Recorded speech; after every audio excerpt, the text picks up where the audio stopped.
À medida que esse amor universal e impessoal flui de nós, começamos a amar o nosso próximo, porque é impossível sentir amor por Deus e não amar nosso irmão.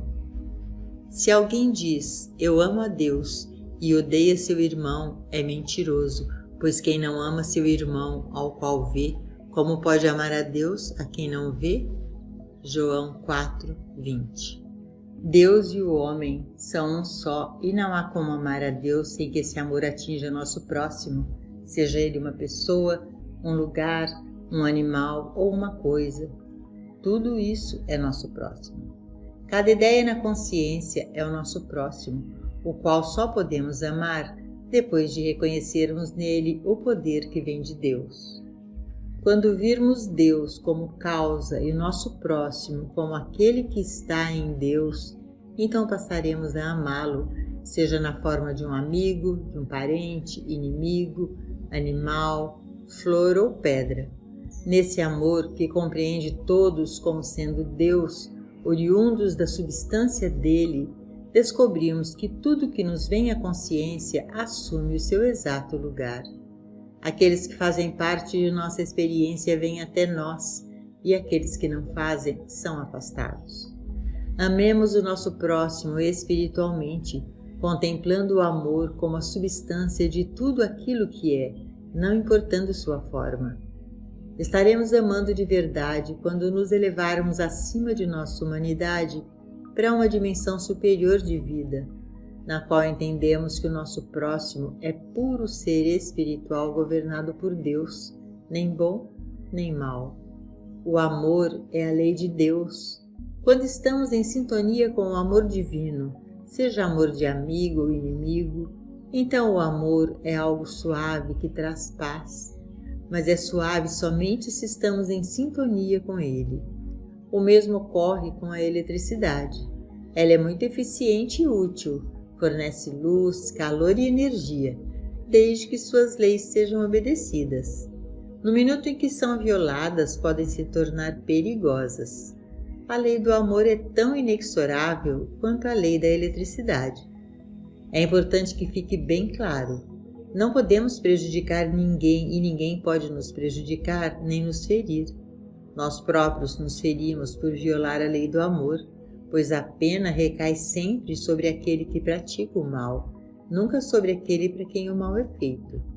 A injustiça que cometemos contra alguém volta contra nós mesmos. Quem rouba ao outro, rouba a si. A lei do amor, inevitavelmente, faz com que a pessoa que parece ter sido prejudicada seja realmente abençoada, tendo uma incrível e rara oportunidade de se aprimorar, enquanto que o autor da má ação é assombrado pelas lembranças do que fez até o dia em que conseguir perdoar a si mesmo. A prova de que isso é verdade está na palavra eu. Deus é a nossa individualidade. Deus é a minha e a sua individualidade. Deus constitui o meu ser, pois Ele é a minha vida, minha alma, meu espírito, minha mente e minha atividade. Deus é o meu ser. Esse ser é o único que existe, meu ser e seu ser. Se eu roubar o seu eu, a quem estarei roubando? Ao meu ser. Se eu mentir sobre o seu ser, sobre quem estarei mentindo? Sobre o meu ser. Se eu enganar o seu ser, a quem estarei enganando? Ao meu ser. Por haver apenas um ser, o que faço para o meu próximo, faço a mim mesmo. O Mestre nos ensinou no capítulo 25 de Mateus, quando disse: visto que fizestes isso a um dos menores dos meus irmãos, vós fizestes isso a mim. Tanto o bem quanto o mal que eu possa fazer recairão sobre mim. Devemos chegar ao ponto de realmente acreditar e poder dizer com todo o nosso coração: há apenas um ser. A injustiça que cometo ao outro, cometo a mim mesmo. A falta de consideração que demonstro ao outro, na realidade demonstro a mim mesmo. O verdadeiro significado de fazer aos outros o que gostaríamos que fizessem a nós é revelado quando chegamos a esse entendimento. Deus é um ser individual, o que significa que Deus é o único ser, e não há mal que consiga profanar a infinita pureza da alma de Deus. Quando o Mestre repetiu a antiga sabedoria: portanto, todas as coisas que vós quereis que os homens vos façam, fazei vós também a eles, porque essa é a lei e os profetas, ele estava nos dando um princípio. A menos que façamos aos outros aquilo que gostaríamos que fizessem a nós, prejudicamos não aos outros, mas a nós mesmos. No atual estado da consciência humana, é verdade que os maus pensamentos, atos desonestos e palavras impensadas que infligimos aos outros podem atingi-los temporariamente, mas no final das contas se constatará que o mal causou mais danos a nós do que a eles. No futuro, quando os homens reconhecerem a grande verdade de que Deus é o ser de cada indivíduo, o mal que os outros quiserem nos causar nunca irá nos tocar, mas irá ricochetear imediatamente sobre aquele que o causou. À medida que reconhecemos Deus como nosso ser individual, percebemos que nenhuma arma forjada contra nós pode prosperar, porque o único eu é Deus. Não teremos medo de nada que o homem possa nos fazer, pois o nosso ser é Deus e não pode ser prejudicado. Tão logo percebemos essa verdade, não nos preocupamos com o que o nosso próximo nos faz. Precisamos vigiar nossos pensamentos, palavras e ações a todo momento, para que não tenham repercussões indesejáveis.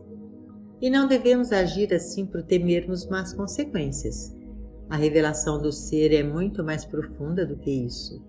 Nos permite ver que Deus é a nossa individualidade e que qualquer mal que alguém queira nos causar só terá poder se lhe concedermos tal poder. Por isso, todo o bem ou todo o mal que fazemos aos outros, fazemos ao Cristo do nosso próprio ser. Visto que fizestes isso para um dos menores dos meus irmãos, tendes feito isso a mim. Com essa percepção, veremos que isso se aplica a todos os homens e que o único caminho para uma vida bem-sucedida e satisfatória é compreender que o nosso próximo é o nosso ser. O Mestre nos instruiu enfaticamente quanto às maneiras pelas quais podemos servir a nossos semelhantes. Sua missão foi curar os doentes, ressuscitar os mortos e alimentar os pobres.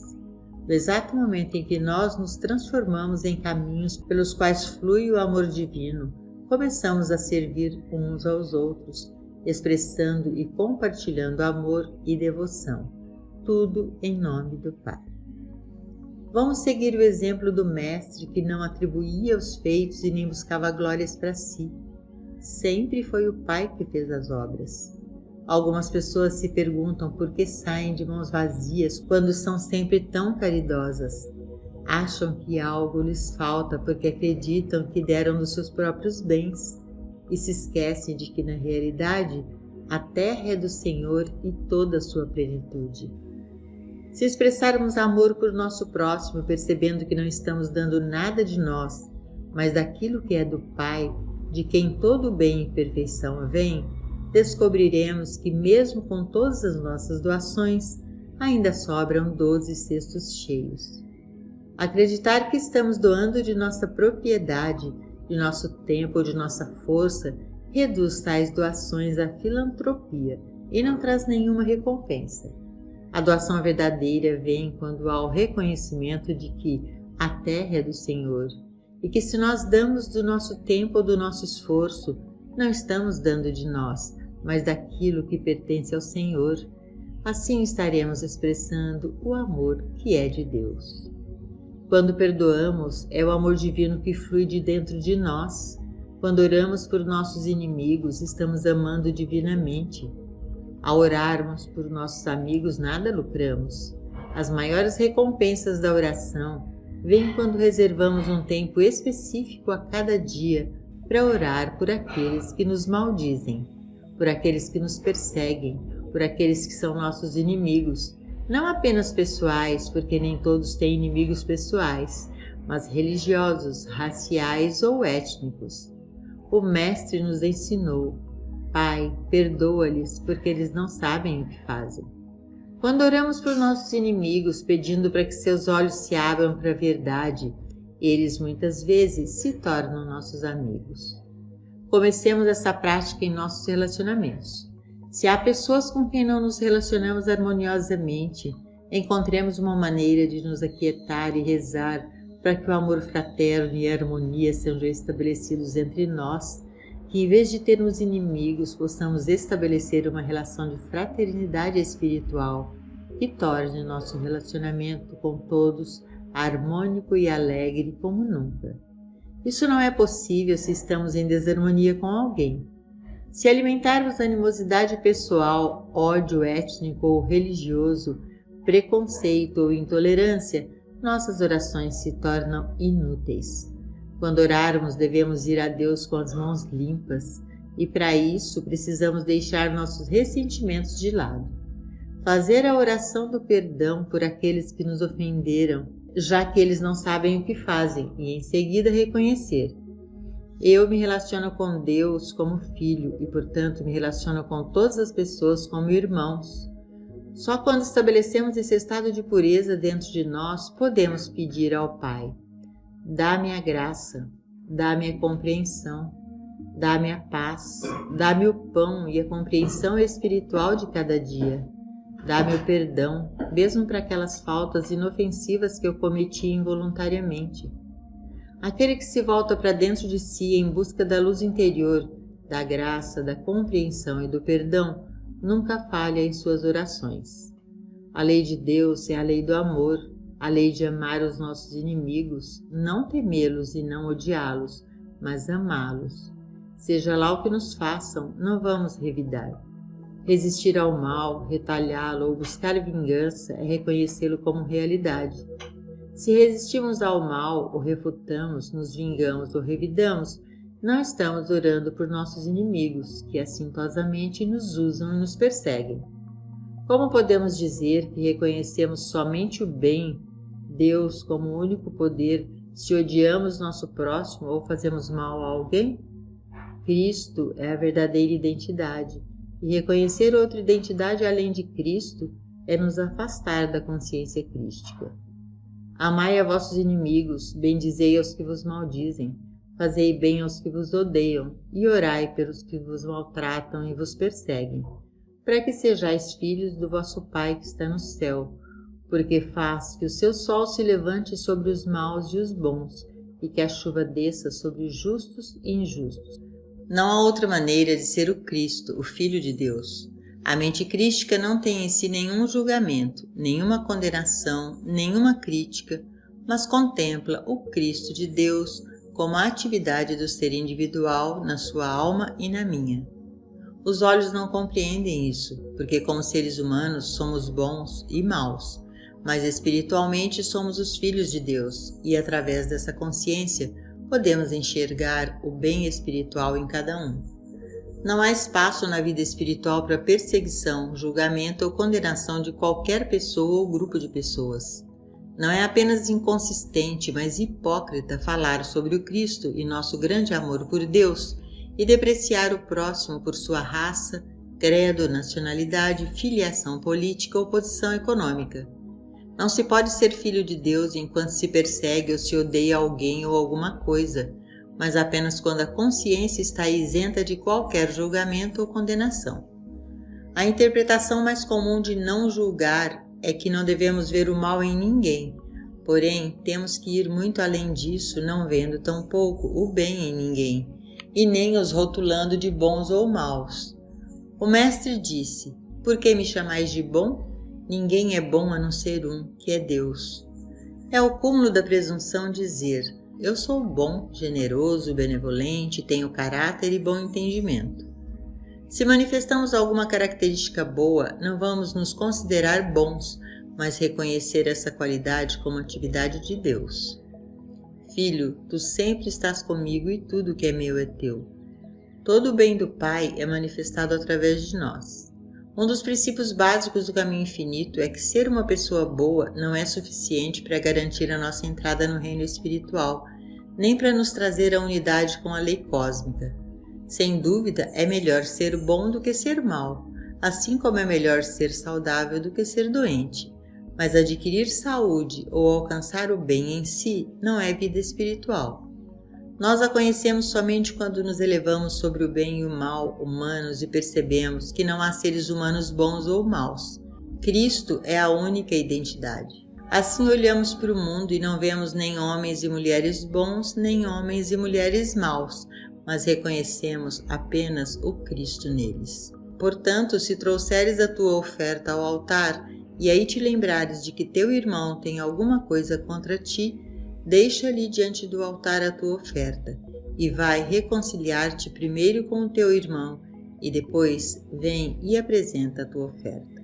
Mateus 5, 23, 24. Enquanto chamarmos nosso irmão de bom ou mau, justo ou injusto, estaremos em conflito com ele e inaptos para a oração de comunhão com o infinito. Nós nos distinguimos dos escribas e fariseus somente quando paramos de ver o bem e o mal, de nos vangloriar da bondade como se qualquer um de nós pudesse ser bom. A bondade é atributo e atividade somente de Deus, e por ser assim, é universal. Nunca pensemos em um ser humano como se ele precisasse de cura, de emprego ou de riquezas, porque se assim fizermos, seremos seu inimigo em vez de amigo. Se houver qualquer homem, mulher ou criança que acreditamos estar doente, ser pecador ou estiver morrendo, não oremos até que tenhamos nos reconciliado com esse irmão, pedindo perdão por termos cometido o erro de julgar, porque todos são Deus em expressão. Tudo é Deus manifestado. Só Deus constitui este universo, bem como a vida, a mente e a alma de cada indivíduo. Não darás falso testemunho contra o teu próximo. Tem uma conotação muito mais ampla do que meramente não espalhar boatos ou fofocas sobre ele. Não devemos manter o nosso próximo em humanidade. Se dissermos, meu próximo é bom, estaremos dando falso testemunho contra ele, tanto quanto se disséssemos, meu próximo é mau, porque isso demonstra que reconhecemos sua condição humana, às vezes boa, às vezes mal, e não sua condição espiritual. Dar falso testemunho contra o próximo é declarar que ele é humano, que é finito, que tem falhas, que é menos do que o próprio Filho de Deus. Toda vez que reconhecemos a condição humana, violamos a lei cósmica. Toda vez que reconhecemos o nosso próximo como pecador, pobre, doente ou morto, como outro que não o Filho de Deus, daremos falso testemunho contra ele. Violando a lei cósmica, atraímos nossa própria punição. Deus não nos pune. Nós nos punimos porque se dizemos, você é pobre, praticamente estamos dizendo que eu sou pobre, uma vez que há somente um eu e um ser. Assim, a verdade que diz respeito a você, diz respeito a mim. Se eu aceitar a crença de pobreza no mundo, ela reage contra mim. Se eu disser que você está doente ou que você não é gentil, estarei aceitando uma característica separada de Deus, uma atividade à parte de Deus, e dessa forma estarei condenando a mim mesmo porque só existe um ser.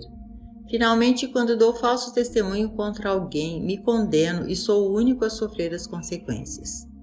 A única maneira de evitar falso testemunho contra o próximo é perceber que Cristo é nosso próximo, que nosso próximo é um ser espiritual, o Filho de Deus, exatamente como nós. Ele pode não saber, nós podemos não saber, mas a verdade é, eu sou o Espírito, eu sou a alma, eu sou a consciência, eu sou Deus expresso, assim como o meu próximo.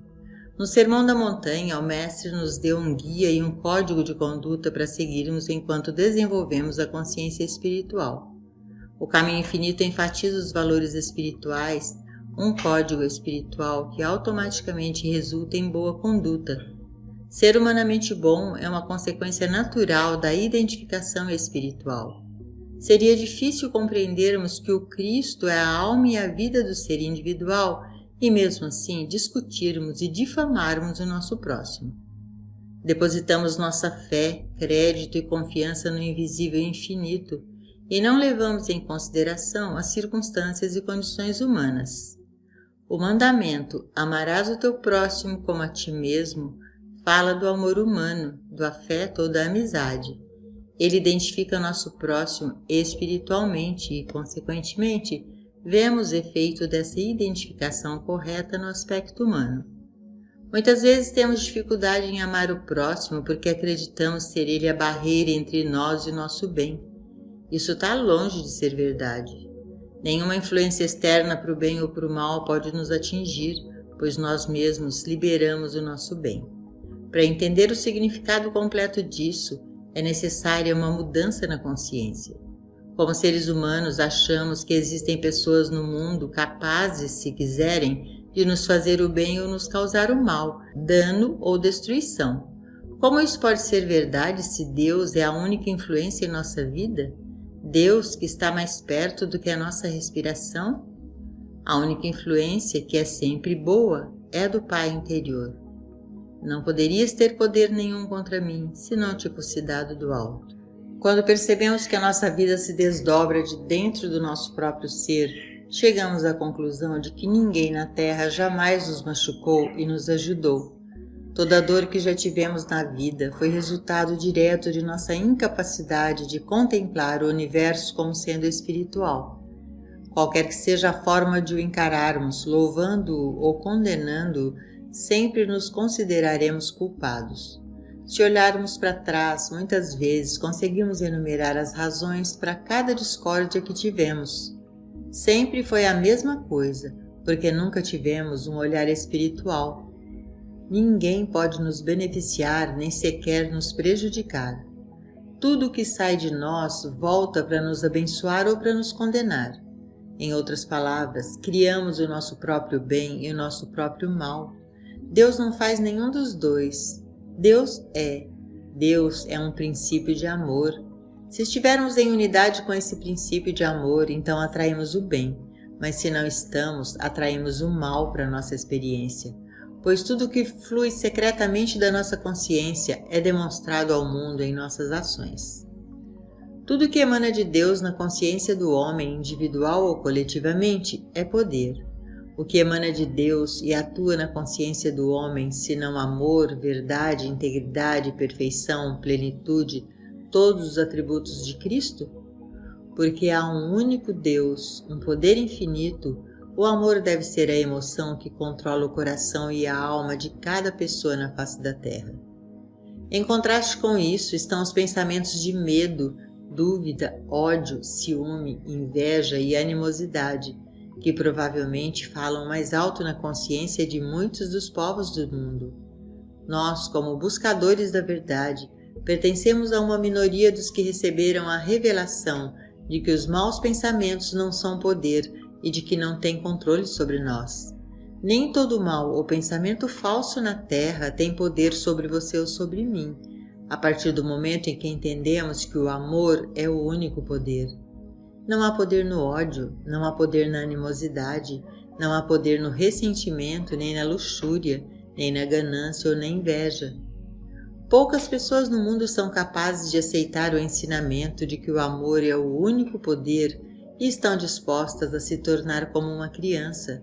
Os que aceitam esse ensinamento básico do Mestre Jesus são aqueles de quem ele disse: Graças te dou, ó Pai, Senhor do céu e da terra, que escondeste essas coisas aos sábios e inteligentes e as revelastes às criancinhas.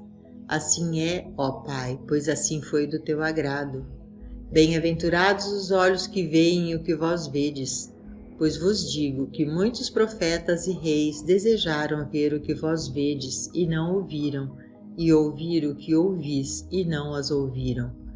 Lucas 10, 21, 23, 24. Uma vez que aceitarmos este importante ensinamento do Mestre e enxergarmos além da aparência, perceberemos conscientemente a todo instante que todos somos fortalecidos com o amor do alto e que o amor na consciência é o único poder, um poder do bem para você e para mim, e que o mal no pensamento humano, seja na forma de cobiça, de inveja, de luxúria ou ambição desmedida, não é poder.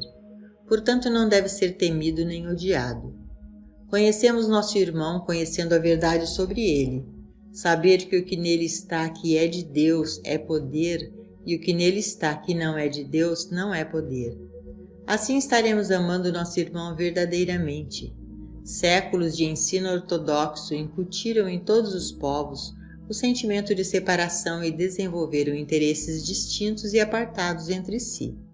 No entanto, quando há plena convicção do princípio da unidade no nosso interior, o leão e o cordeiro podem se deitar juntos. Isso se torna verdade quando compreendemos o significado correto da palavra eu. Assim que captamos verdadeiramente que o eu em mim é o eu em você, nossos interesses se tornam os mesmos. Não haveria guerras nem conflito de qualquer tipo se ficasse claro que o ser real de todos no universo é o único Deus, o único Cristo, a única alma e o único Espírito. E em virtude dessa unidade, o que beneficia um, beneficia a todos. Nessa unidade espiritual estamos em harmonia uns com os outros. Ao experimentarmos isso, vemos rapidamente que todos que encontramos são semelhantes a nós, que a mesma vida os anima, a mesma alma, o mesmo amor, a mesma alegria, a mesma paz, o mesmo desejo pelo bem. Em outras palavras, o mesmo Deus é glorificado dentro de todos aqueles com quem entramos em contato. Podem eles estar ou não conscientes dessa presença divina dentro do seu ser, mas passarão a identificá-la no momento em que nós a reconhecermos neles. No mundo dos negócios, seja entre colegas de trabalho, empregadores, funcionários ou concorrentes, a seguinte atitude de reconhecimento deve ser assumida. Eu sou você. Meu interesse é o seu interesse. Seu interesse é o meu. Uma vez que uma única vida anima o nosso ser, uma única alma, o Espírito de Deus. Tudo o que fazemos para o outro, o fazemos por causa do princípio que nos une. A diferença é imediatamente perceptível em nossas relações comerciais e, em última instância, nas relações nacionais ou internacionais. No momento em que abandonamos nosso entendimento humano de separação, esse princípio passa a atuar em nossa experiência. Jamais falhou e jamais deixará de produzir ricos frutos. Todos estão aqui na Terra por um único objetivo: mostrar a glória, a divindade e a plenitude de Deus. Nessa percepção, entraremos em contato apenas com aqueles que serão uma bênção para nós, da mesma forma que seremos uma bênção para eles. Toda vez que buscamos o bem em alguém, encontramos o bem hoje e o mal amanhã. O bem espiritual pode vir do Pai para mim através de você, mas não vem de você. Você não pode ser a fonte de qualquer bem para mim, porém o Pai pode usá-lo como instrumento para que o seu bem flua para mim através de você. Então, quando olhamos para os nossos amigos ou para a nossa família, por esse prisma, eles se tornam instrumentos de Deus, do bem de Deus que nos chega através deles. Vivemos sob a graça, sabendo que todo bem emana do Pai interior. Pode parecer que esteja vindo a partir das mais variadas pessoas, mas é a emanação do bem de Deus do nosso interior. Qual é o princípio? Ama o teu próximo como a ti mesmo. Obedecendo a esse mandamento, amamos amigos e inimigos, oramos por nossos inimigos, perdoamos ainda que seja 70 vezes 7. Não levantamos falso testemunho contra o próximo, não julgamos nada como bem ou mal, mas vemos em todas as aparências a identidade do Cristo, o único ser que é, ao mesmo tempo, seu ser e meu ser. Então pode-se dizer: Vinde, benditos de meu Pai, entrai na posse do reino que vos está preparado desde a fundação do mundo. Porque tive fome e me destes de comer, tive sede e me destes de beber, era estrangeiro e me hospedastes, estava nu e me vestistes, enfermo e me visitastes, preso e fostes me ver. Então perguntarão os justos: Senhor, quando foi que te vimos com fome e te demos de comer, ou com sede e te demos de beber? E quando te vimos estrangeiro e te hospedamos, ou nu e te vestimos? E quando te vimos enfermo ou preso e te fomos visitar? O rei, respondendo, lhes dirá: Em verdade vos afirmo que, sempre que o fizestes a um desses meus pequeninos irmãos, a mim o fizestes. Mateus 25, 34 a 40.